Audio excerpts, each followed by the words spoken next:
छत्तीसगढ़ के विधानसभा चुनाव पर महादेव की साढ़े साती चल रही है।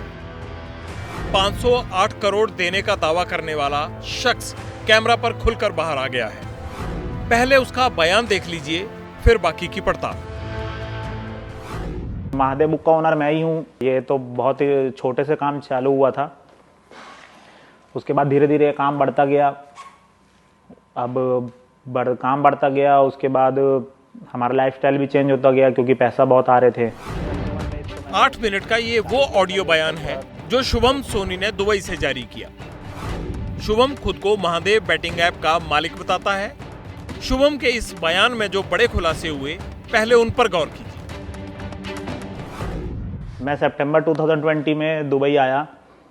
जैसा कि मेरा मीटिंग हुआ था सीएम साहब से, तो उन्होंने बोला था कि दुबई जाओ, अपना काम बढ़ाओ और वहाँ मीटिंग करो जाके, हर महीना 10 लाख रुपए दे। शुभम ने कहा कि बैटिंग के धंधे में दिक्कत हो गई थी, इसलिए उसने वर्मा जी से मुलाकात की।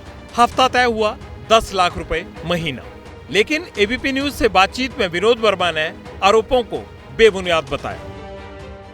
हर महीना मैंने उनको 10 लाख रुपए देना चालू कर दिया, तो काम अब बढ़िया चलने लगा मेरा, और पैसा भी कमा रहे थे हम, सब कुछ ओके था। मैं तो किसी शुभम सोनी को नहीं जानता, मैं कभी मिला भी नहीं, और ये जिस वर्मा जी की बात कर रहे हैं उनको भी मैं नहीं जानता। शुभम के मुताबिक ये सब करने के बाद भी उसके लोग पकड़े जाते रहे। वर्मा जी से शिकायत की, वो रायपुर ले गए, वहां सीएम साहब और बिट्टू भैया से मिलवाया गया। बघेल साहब ने ही मुझे दुबई जाने और धंधा बढ़ाने की सलाह दी थी।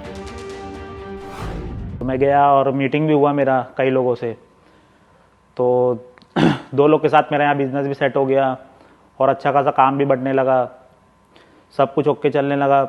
जैसा सीएम साहब बोले थे सब बढ़िया हो गया। दुबई में शुभम की मुलाकात सौरभ और रवि के साथ हुई। दोनों भिलाई के ही रहने वाले हैं, कंस्ट्रक्शन का काम करते थे। दोनों महादेव बैटिंग ऐप के जरिए फेमस होने लगे। उनको सीएम का समर्थन था। एसपी प्रशांत अग्रवाल बघेल का अफसर है। शुभम को प्रशांत अग्रवाल से भी मिलवाया गया। फ़ोन घुमाया, उसके बाद वो बात किए, लाउड स्पीकर में ही था फ़ोन, तो सीधा सीधा आवाज़ तो समझ आ ही रहा था, हमारे बघेल जी का ही आवाज़ था वो। तो पूरा प्रॉब्लम बताने के बाद उन्होंने वहाँ से ये बोला कि कैसे रे सोनी, तेरे को मैं वहाँ भेजा था दुबई काम सेट करने के लिए, तू तो मालिक बन के बैठ गया है, शेख बन गया क्या वहाँ का। तो प्रशांत अग्रवाल जी के जब मेरा मीटिंग हुआ, उसके बाद से मैंने अब तक 508 करोड़ रुपए दे चुका है।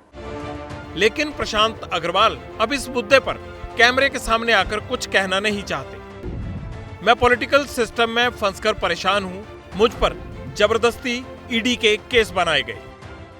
जबरदस्ती का अब मेरे ऊपर ईडी का कार्रवाई चालू हो गया है। अब ऐसा कुछ होगा मेरे साथ, इतना पैसा देने के बाद भी, तो मैं क्या करूं बताओ। शुभम सोनी ने क्राइम ब्रांच के इंस्पेक्टर गिरीश तिवारी का भी जिक्र किया है। गिरीश तिवारी को मनी ट्रेल की अहम कड़ी बताया गया है।